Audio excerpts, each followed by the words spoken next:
this kind of stuff I'm trying to explain is like people want, this is already an incredibly tragic, horrific story. And so it's not good for like to like desire or to desire it to be even more sensational, to have it be even more dramatic. Reiner was a cultural titan. He was a guy that made a lot of really great films that were formative in many people's lives. He was incredibly important to not just the film industry, but culture overall. And his death is shocking. His and his wife's death is shocking, not just because of the nature of it, but because of who Rob Reiner was to so many people and, you know, what his films meant. So, it's just a really devastating story.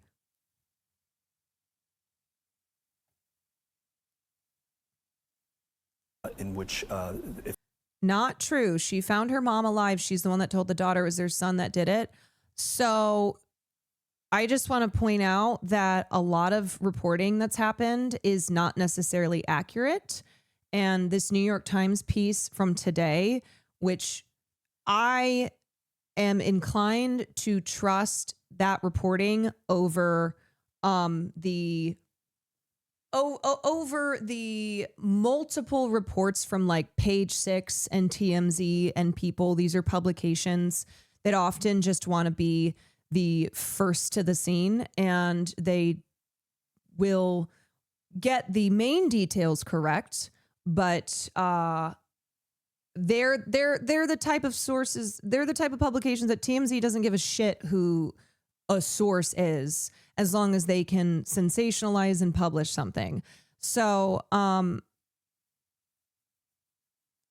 so just a heads up, like, don't believe every single thing you read, especially if it's like the first thing that you read. Because this happens every time now, where the wrong information, and even if it's not something that necessarily is going to like screw up an investigation or have severe consequences, it still is just the reality that there is going to be misreporting. I think you do have to pay attention to like where something is coming from, where it's, you know, what the source is.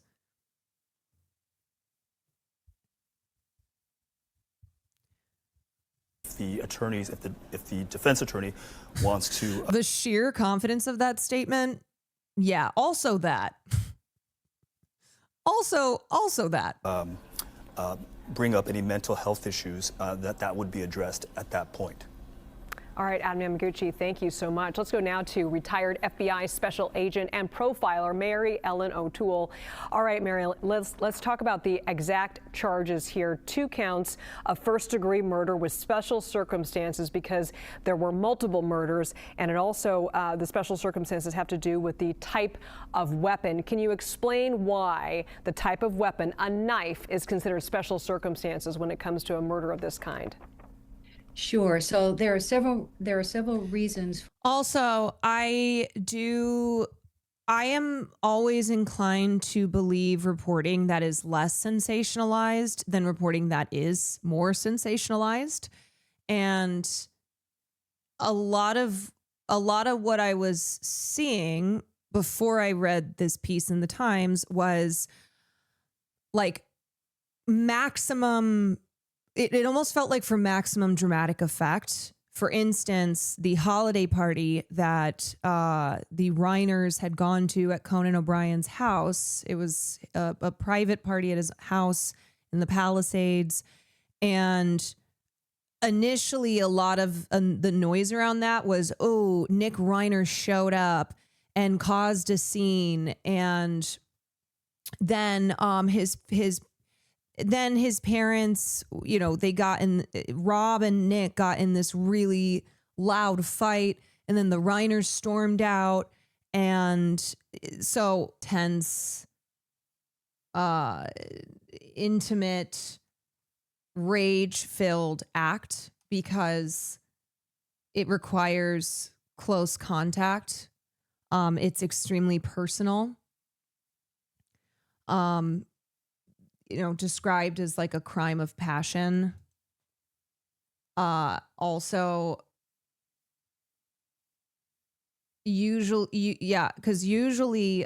firearm related homicides are more often committed by like a stranger, or in say a situation like a robbery is when something like a firearm would be used. But the use of a knife is oftentimes too linked with overkill. Someone already being dead and still being stabbed, like in the situation of Nicole Brown Simpson and Ron Goldman. So it's very personal. It is incredibly intense. So even if the Reiners weren't a famous family, it is still the nature of their murders is so horrific. But it's getting a lot of media attention because it's the Reiners. It's the Reiner family. Are prosecuting this case to the fullest extent possible. These are some of the most serious charges that a district attorney can bring against an individual. It means they believe that he premeditated this act, that he had the mental capacity to understand the act that he was doing. This was not a heat of the moment. In other words, crime, meaning they do not believe that there was some sort of, passionate altercation and that he immediately formed the intent to kill his parents. Rather, they believe it was premeditated, meaning he had planned this for a while. He went there with potentially the murder weapon. So those are all things that they will bring up in this prosecution if it does go to trial. I personally think this is a case that is very rife for a plea deal. Might not go to trial, but he's certainly hired a very high-profile attorney, Alan Jackson. Really interesting choice. If you wouldn't mind just reminding our viewers, we've heard his name several times this year, actually in the past few years, for his high-profile clients. Yeah, he's fresh off that win, the Karen Reed trial, defeating a second-degree murder charge for Karen Reed. He's defended Kevin Spacey, Harvey Weinstein. He's a really well-known criminal defense attorney in LA and quite frankly, in the country. And he knows the intricacies of that DA's office. He will know how and when potentially to show his hand, as it were, in terms of what potential evidence he may have of credible defenses here. We don't know if there is potentially a self-defense defense. I mean, there are a number of defenses that could still acknowledge that he committed the crime, but that could essentially absolve him of guilt. Self-defense, imperfect self-defense, not guilty by reason of insanity, diminished capacity, those types of defenses. I hate Karen being on that list. Certainly will be going through Harvey Weinstein and Kevin Spacey. I think certainly there will be substantial doctor testimony involved if they proceed in that vein. A substantial amount of medical evidence would need to come in order to assert most of those defenses. Caroline Polisi, always great to see you. Thank you so much for that insight. Oh my God. All right, here's the latest. Romy Reiner, the daughter of the director Rob Reiner, Michele Singer Reiner, found her father's body on Sunday after being alerted by a massage therapist who had been unable to reach the couple before a scheduled appointment at their Los Angeles home. It was Sunday afternoon when a massage therapist arrived at the white-gated home in the affluent enclave of Brentwood for a scheduled appointment with Rob and Michele Singer Reiner. The couple was scheduled to have dinner with Barack and Michelle Obama and others in just a few hours. Getting no answer at the gate, the massage therapist called the couple's daughter, Romy Reiner, who quickly came by with a roommate. She walked in and found her father's body and the gruesome scene of his death. The account of what transpired is based on an interview on Tuesday with a person who is close to the Reiner family, the person who provided one of the first detailed descriptions of the tragedy from the family's perspective, spoke to the New York Times on condition of anonymity because the immediate family was not yet ready to speak publicly. On Tuesday, prosecutors in Los Angeles charged Nick Reiner, the couple's younger son, with 2 counts of first-degree murder in connection with the death of his parents, who were luminaries in show business and Democratic Party politics. The second of 3 grown children the couple had together, he had been living with his parents in a guest house on the property. A spokesman for the Los Angeles County District Attorney's Office declined to comment Tuesday on the details of the investigation. In a news conference, however, the DA, Nathan Hochman, said that prosecuting these cases involving family members are some of the most challenging and heart-wrenching cases that this office faces because of the intimate and often brutal nature of the crimes involved. The person close to the family said that nothing in recent weeks suggested that Nick Reiner, 32, would be capable of such violence. Yeah, so again, all of these internet sleuths and people throwing their 2 cents in who are now doing body language expertry, who are declaring just whatever they want to, being like, clearly this guy looks insane. How could his parents not, how could they not know something was going to happen? And it's like, oh my God. Okay.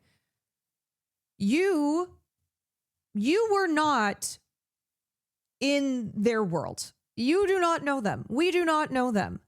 Nick Reiner also had struggled with addiction for half of his life. Half of his life.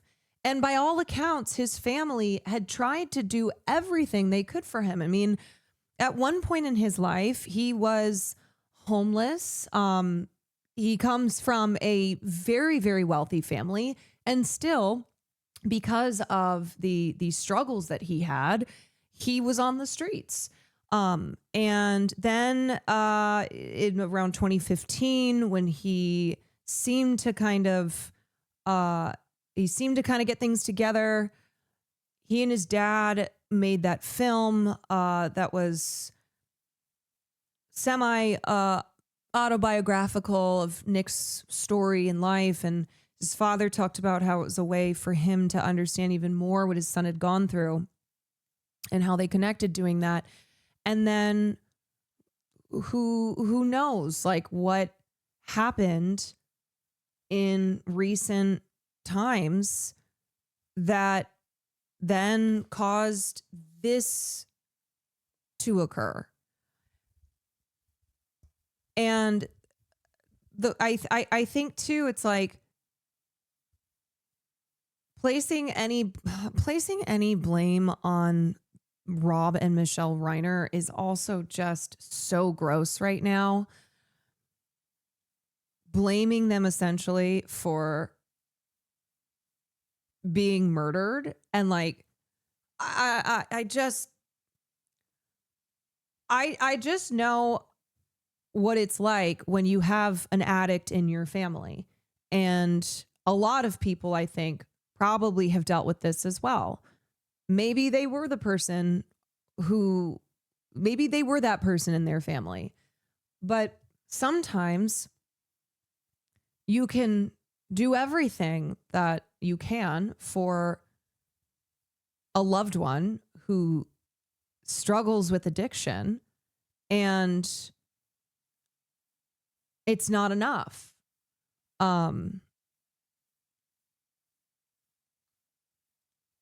It's just not enough.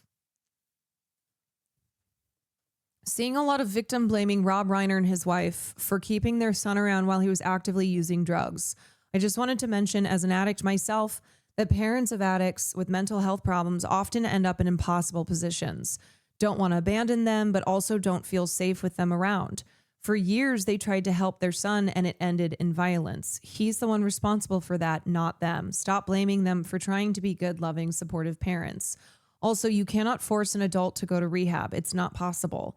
The only way is by court order from a judge, and that's extremely rare these days. Many court-ordered programs are inadequate or have active users enrolled who provide and encourage others to continue using. Yes, and friends, families, siblings around them also suffers. I rarely say something like this, but millions are dealing with this, with some form of this hell, and felt the news as a gut punch. Please be kind. It is so complicated. It's so complicated. Even when you are a family of great means, the Reiners are incredibly wealthy, connected, would be able to provide Nick with all the help, all the best help that money can buy. And still, and still, like, there was just no, there was nothing that stopped this from happening. You know, and as a reminder, we don't know the ins and outs. We don't know the ins and outs. We don't know if they gave him an ultimatum. We don't know if they, you know, if they got in a fight because they told him that he needed to go back to rehab. We don't know what happened, but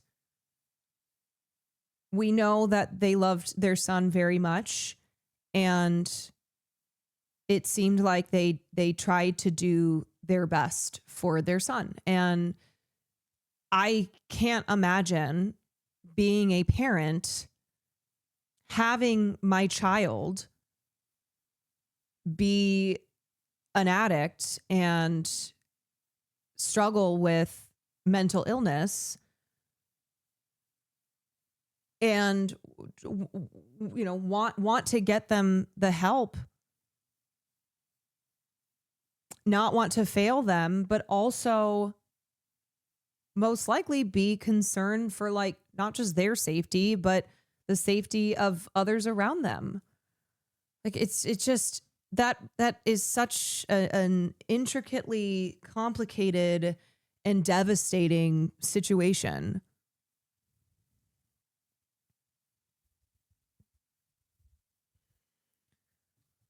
The person disputed accounts that suggested the family had been especially apprehensive in recent weeks about Nick Reiner's behavior. Nick Reiner had struggled for more than half of his life with drug addiction, but the person close to the family said they were accustomed to working through his problems together. And like I said, a lot of the reporting around the Reiner murders is designed in a way, is framed in a way that is trying to maximize the sensationalism, to maximize the drama, to, like, paint this clear photo, this clear picture, when there's a lot that we still don't know. And bear in mind that not all publications have the same standards. And in fact, plenty of these outlets like TMZ and Page Six, they don't give a shit about ethics. They don't give a shit about trying to reduce sensationalism and report fact. They don't care who is calling themselves a source, as long as they have as long as they get that source. People's articles have been so gross. I mean, you look at the headlines, right? You look at the headlines, exclusive report.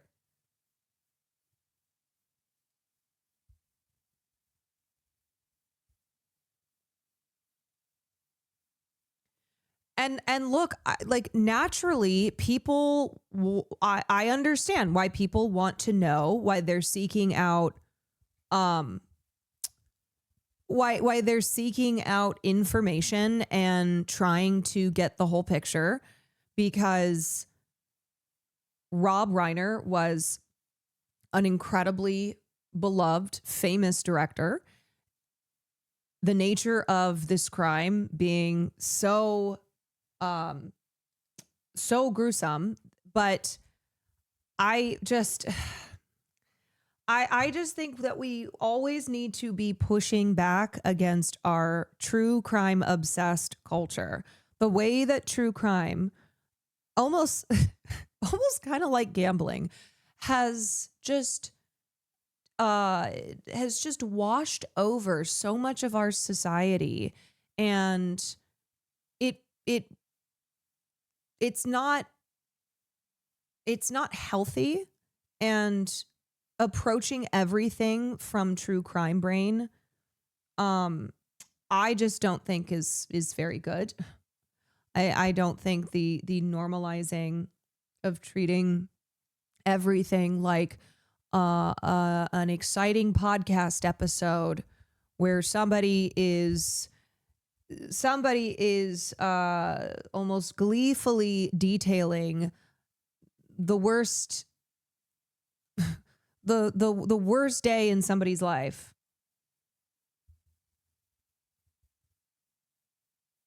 It warps people's understanding of how most human beings behave as well. There's just this like,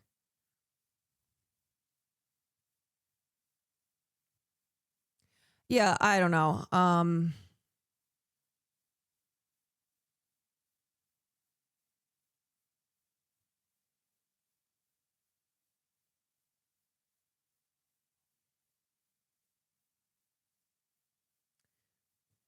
I graduated with a BA in forensic science, and the weirdest questions I've received that are so dehumanizing to the victims of crime have been unsettling, and I blame true crime sensationalism. Yeah.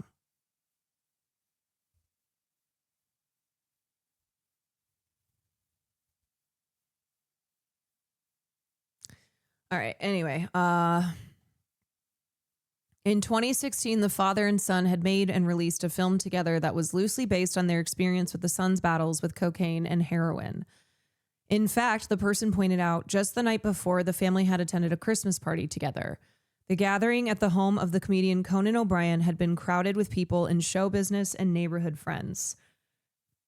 The New York Times reported on Monday that Nick Reiner had behaved erratically that evening and had alarmed guests with his behavior, according to two people who attended the party.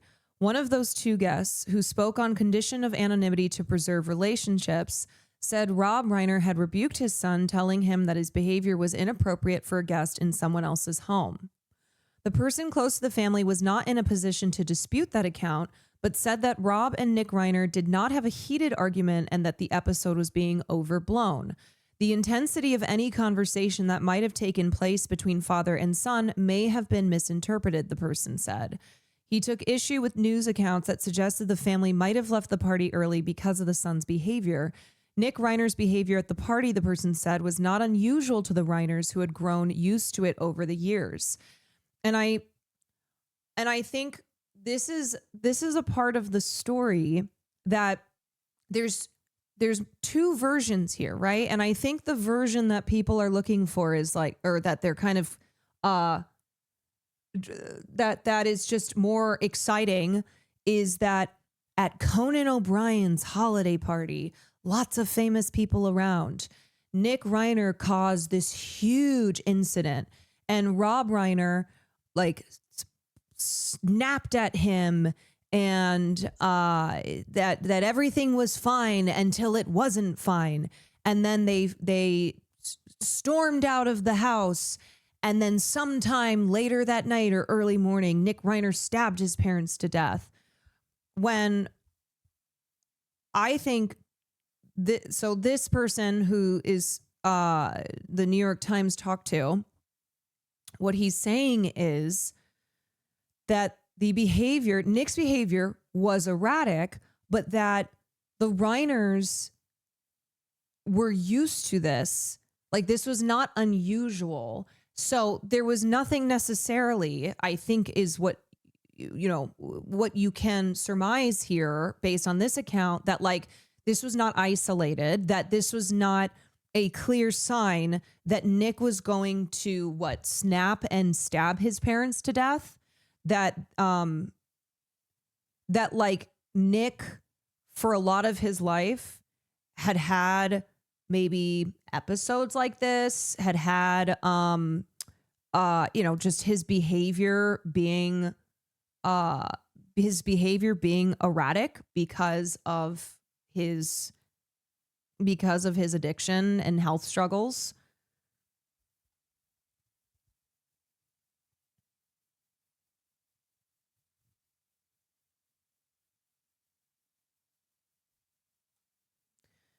The day after the party on Sunday afternoon, Romy Reiner, 28, fled the house in anguish upon encountering her father's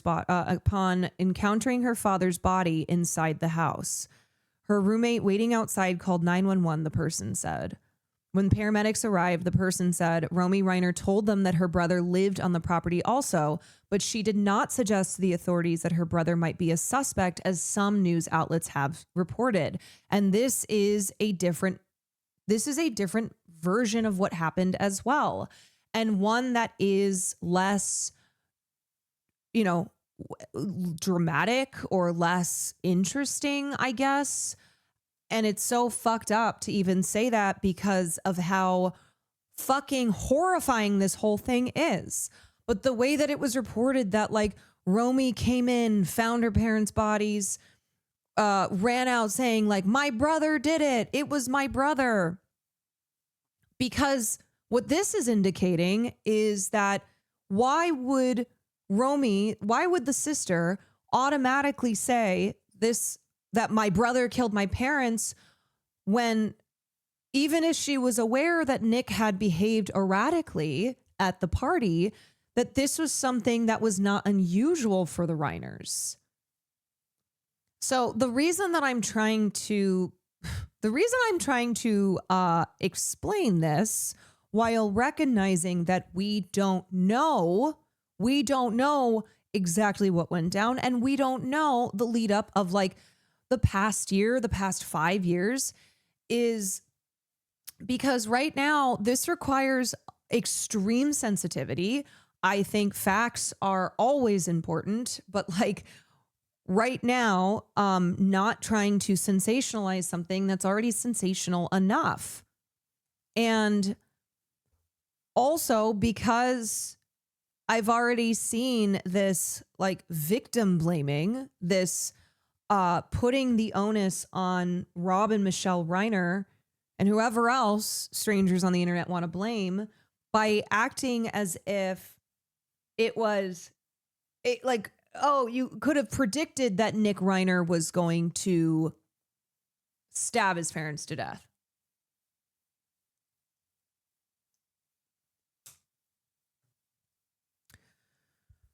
Romy Reiner did not see her mother's body in the house and learned from the paramedics outside that she was dead, too, the person said.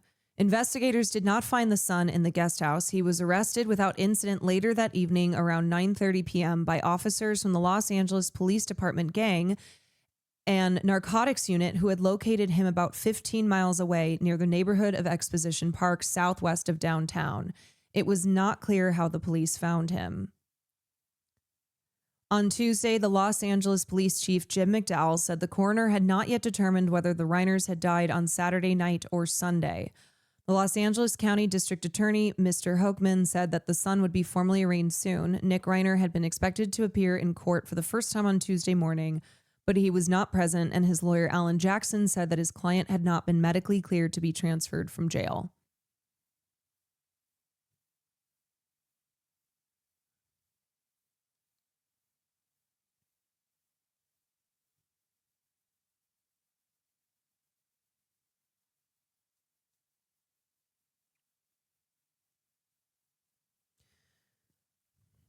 Mr. Hochman said that prosecutors would request that the murder charges be considered under special circumstances, in part because there were multiple murders, meaning that the maximum sentence could be the death penalty or life in prison without parole.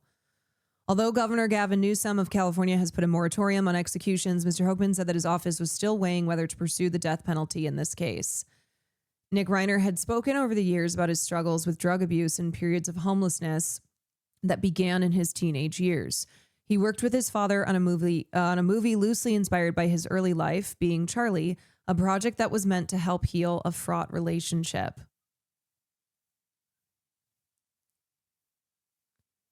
I've seen so many people spreading reports that Romy watched her mom die in the ambulance. All this misinformation from these tabloids who just want clicks is disgusting, and I feel so bad the family has to deal with it.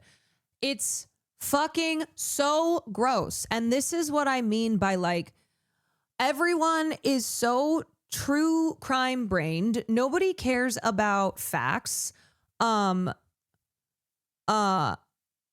They just want they want the maximum dramatics and like I don't know, as exciting of a story as it can be. Yeah, also I do not agree with the death penalty, and I hope I'm not wrong when we get to the conclusion here that the prosecutors won't end up pursuing the death penalty. It's disgusting. Some people think this is some sort of entertainment. I know. And it's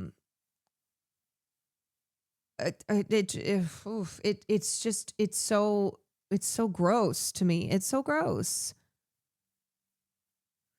The movie Chicago is actually a decent take on how the media acts over crime and criminals. Oh, I know. They both reach for the gun, the gun, the gun, the gun.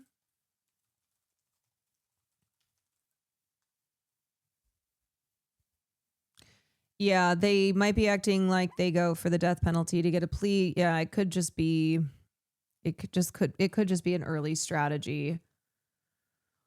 Yeah,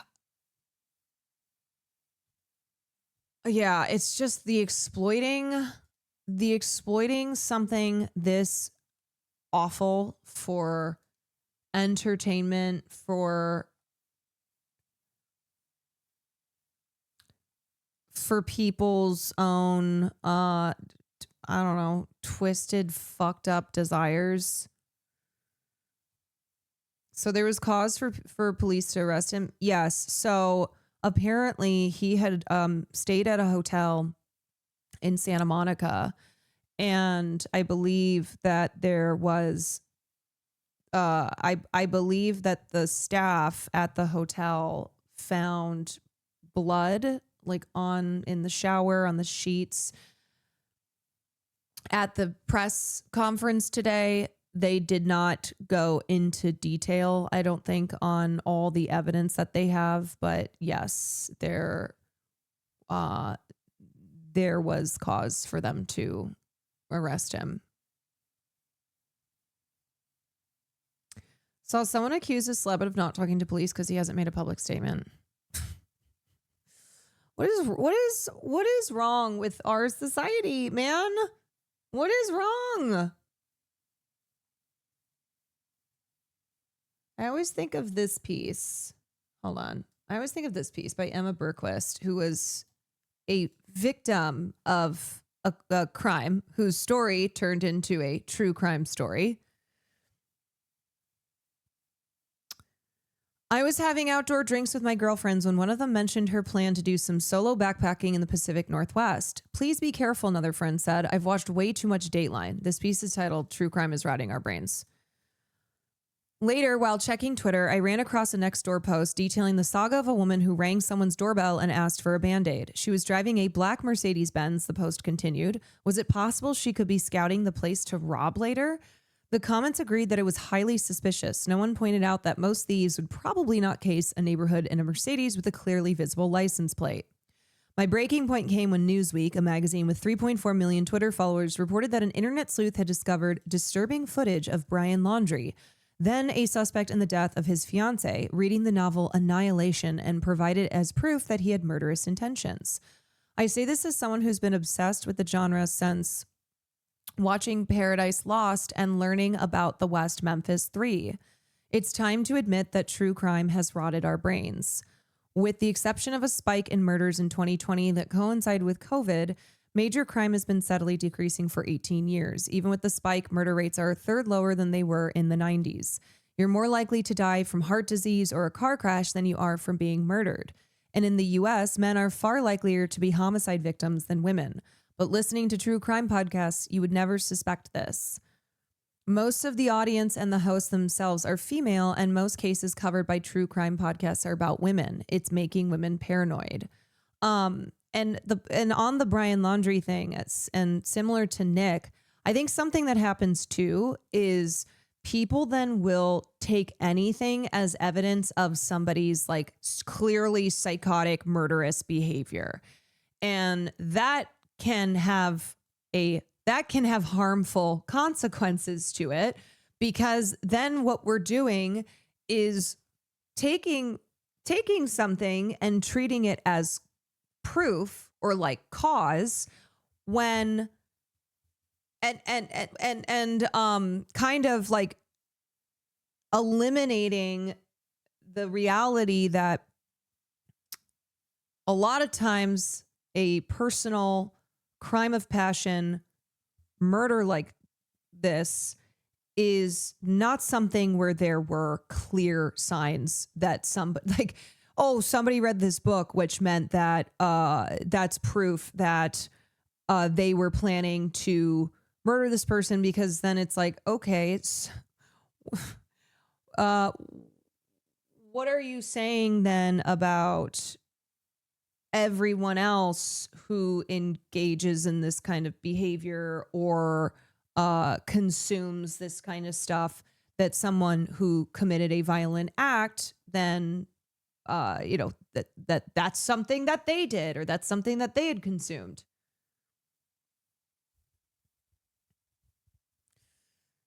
You can tell someone is evil just because of how they look. It's like, okay, so there's a lot of people who are addicts and who may look then in a way that you have chalked up as clearly evil. So the difference in somebody who committed an evil act versus, somebody who looks like this, of course they committed this evil act. Confirmation bias. Yes. It's always like you can claim after the fact and you can treat anything as clear evidence pointing to that person's murderous nature. Spence Taylor, thank you for the prime. Pointing this out doesn't always go over so well. In August, my friend Sam tweeted that true crime is so obviously designed to make you buckle in terror whenever you leave the house. He was immediately inundated with quote tweets claiming that of course a man couldn't understand the threats women face on a daily basis, the tweeters either ignoring his profile picture or unaware that black men in America face a much higher risk of victimization. I'm not oblivious to violence against women. On the contrary, I'm intimately familiar with it. I have written and spoken extensively about my own attack when I was stabbed multiple times by a stranger while walking my dog. But anecdotes aren't data, and the fact remains that statistically, what happened to me is incredibly rare. That didn't stop multiple tabloid magazines from emailing me after it happened, asking for interviews. When I looked them up, I found articles devoted almost exclusively to crimes against white women with titles such as, "My boyfriend killed and ate his secret lover," and "My hubby's killer was hiding in the wardrobe." The covers are splashy, sensational, the message clear. Danger is all around you. This isn't new, but what used to be contained mainly on supermarket checkout shelves is now everywhere, on our TVs, on our computers, in our ears. You're in danger, says the new Netflix documentary. Someone could be outside your door right now, warns the neighborhood surveillance app. This dead woman thought she was safe, chirps the cheerful podcast lady. That message is one that I now have to fight back against, my brain determined to lie to me. Hypervigilance is a common symptom of PTSD, a trauma response that constantly puts your body into fight or flight mode. I have to tell myself that it's okay to have someone walking a few steps behind me, that no one's waiting for me to let my guard down. In the first few months after my attack, I would panic hearing someone at my back. I bought a personal safety device, something that I could press to send a loud alarm that's supposed to scare attackers off. Once my car keys fell out of my pocket, and the noise might as well have been a gunshot the way I reacted. It got easier the more I went out, but it took me half a year to be able to go for a walk with my earbuds in again. All these things, constantly looking behind you, carrying a safety device, always being hyper aware, these aren't normal ways to live. It's not healthy, and it's certainly not sustainable. And yet I see women proclaiming that this is necessary, that this is the way you need to move through the world as a woman. I see women choosing to live the way I am fighting to overcome. Crime stories are a fundamentally conservative way of looking at the world. Republicans bleat about high crime rates in lawless liberal cities because someone stole a toothbrush from a CVS. Suburban crime paranoia is as old as the suburbs themselves. Hell, it's why they exist to begin with. The reactionary basis of true crime is how you end up with ostensibly liberal. For that, and a knife, especially if that is a knife that Nick brought with him to the home, that it wasn't taken while he was there. He was in a fight with his parents and he grabbed it and the fight escalated. If it was something that indicates that he came there with the intention of seriously harming, if not killing his parents, that's going to make a difference. And the knife can inflict really painful and unusual damage to the victim. So that becomes very important.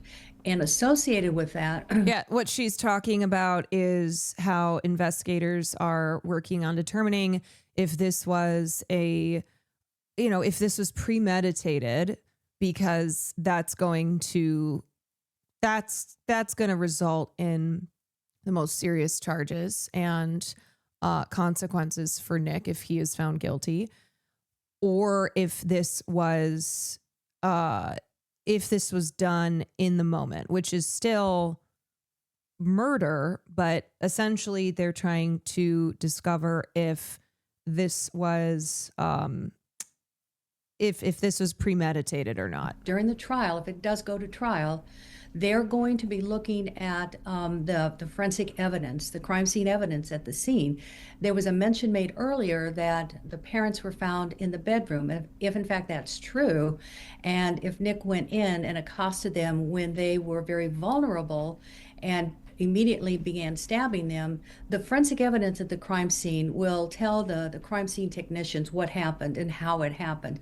And that will provide a much more vivid picture, unfortunately, to the jurors to understand what happened. So it's going to be a collection of things. So the prosecutor has to explain, these are the facts, this is the fact pattern, but this is how the crime scene looked, and this is how the crime scene can be interpreted. So even if there likely will be a defense of mental illness or diminished capacity in a crime that was probably quite bloody and probably quite gruesome, at least the possibility exists that that's true, it's going to be very hard to overcome that if the jury looks at the crime scene and looks at the injury pattern that's been caused by a knife. And of course, the type of knife becomes very important as well. Very little evidence was revealed during that press conference. Both the police chief and the DA said that will be revealed in court eventually. But one of the reporters did ask a question when Nick Reiner was arrested at Exposition Park, which is near the University of Southern California. They asked if there was any evidence of mental illness at that time. I'm curious, though, moving forward, you talked about how mental illness may play a part in this investigation. Can you dive in a little deeper how that would work? Certainly. So mental illness is not something that you just develop on the night of a homicide. So they'll be looking at past behaviors. They'll be looking at psychological reports that have been completed over the years, if any have been done. They'll be looking at prior behavior that could be indicative of a mental health impairment. But when it comes down to it, even in California, did the offender know the difference between right and wrong, and did they understand the results of their action? So you can have a mental illness, but that doesn't mean that you can commit a murder and then claim that you didn't know what you were doing. So that distinction has to be made here when they do that evaluation. My sense is, I read that they're considering the death penalty, but I'm not sure California has that. So might seem surprising, but California technically still has the death penalty, but Gavin Newsom halted it in 2019. So it is still legal, but Newsom imposed a moratorium on it. And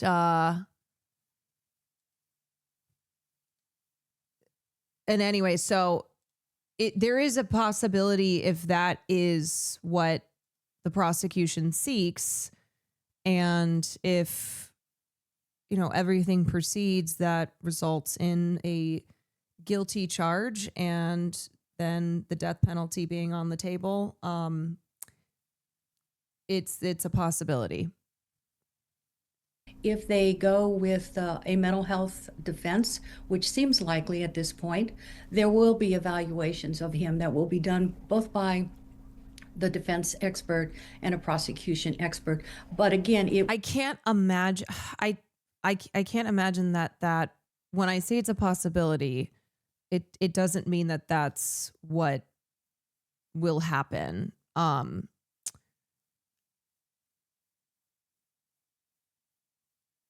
I just have a hard time believing that this is what they would choose to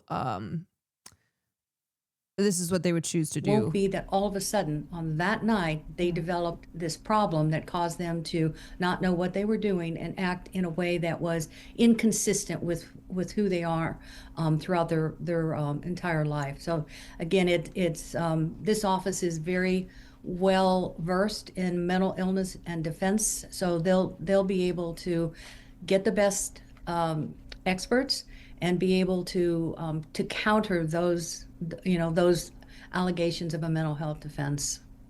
Mary Ellen O'Toole, thank you so much. Thanks so much for your insight. All right, let's go now to CBS News legal contributor Caroline Polisi. Caroline, Nick Reiner was arrested not long after his parents were both found murdered in their home. What does that tell you about how this case is proceeding so far?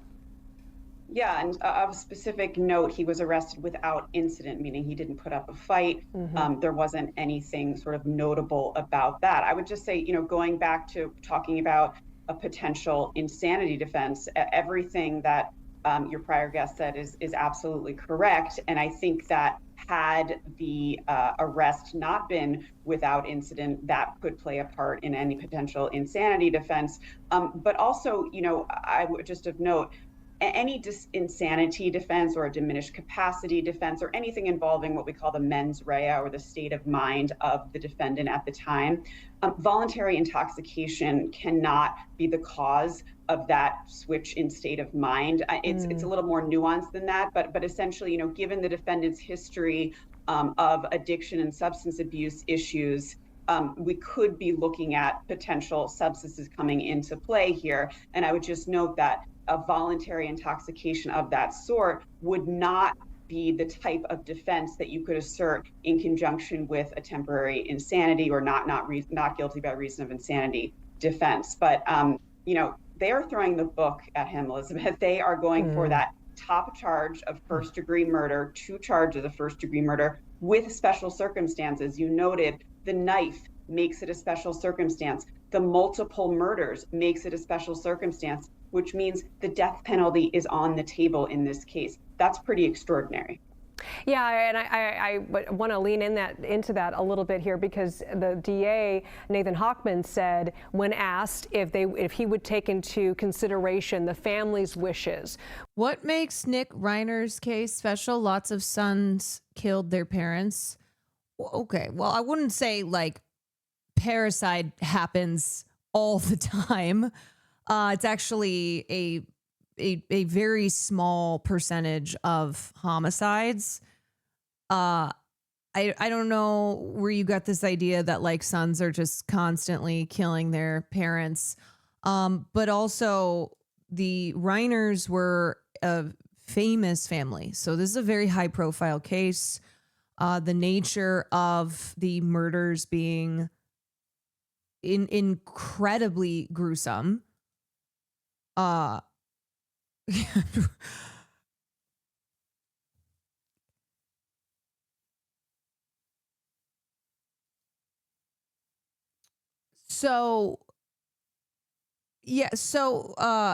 far as like what makes this case special, one, people don't just kill their parents all the time, and certainly not in a violent manner like what happened here with the Reiners. But also, in addition, the Reiners being a very famous family. when it came to formal charges. You know that he's probably going to be willing to hear what they have to say, but how much would that play into what his job is to seek justice? Yeah, absolutely. And in any DA's office, they typically do extend that courtesy of talking and with the family, but that's all it is. It's a courtesy. There's nothing, there's no legal obligation that he has to follow the family's wishes in this instance. Also, you know, there could be a schism in the family with how to go about prosecuting this case. They have made it incredibly clear that they are. Also, killing his parents with a knife is very intimate. Yes. Murders by stabbing are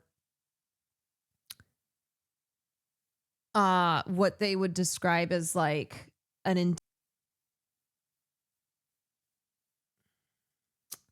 Let's talk about the details and the murder charges that Nick Reiner is facing.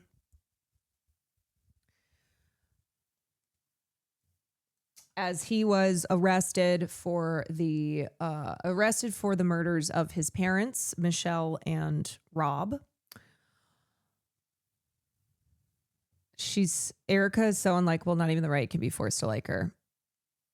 You know who that happened to as well? Ben Shapiro's sister, Classically Abby. Classically Abby tried to be a YouTuber, and then her whole conservative like trad wife without the sexification that other trad wives engage in flopped. Yeah. And then she was just like, I guess I'll go actually just be a wife and a mom. I think the problem is the right doesn't like women. Not necessarily. You have to be a specific kind of woman.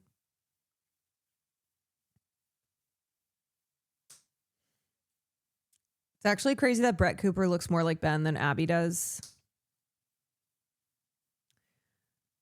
Still not convinced that they're not related. So, is the right extremely misogynistic? Yes, of course. Are there women who can still find success as commentators, as politicians, as stars on the right? Yeah, for sure.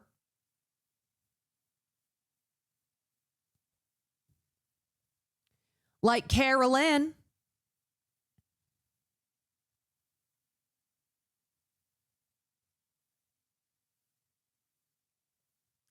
All right.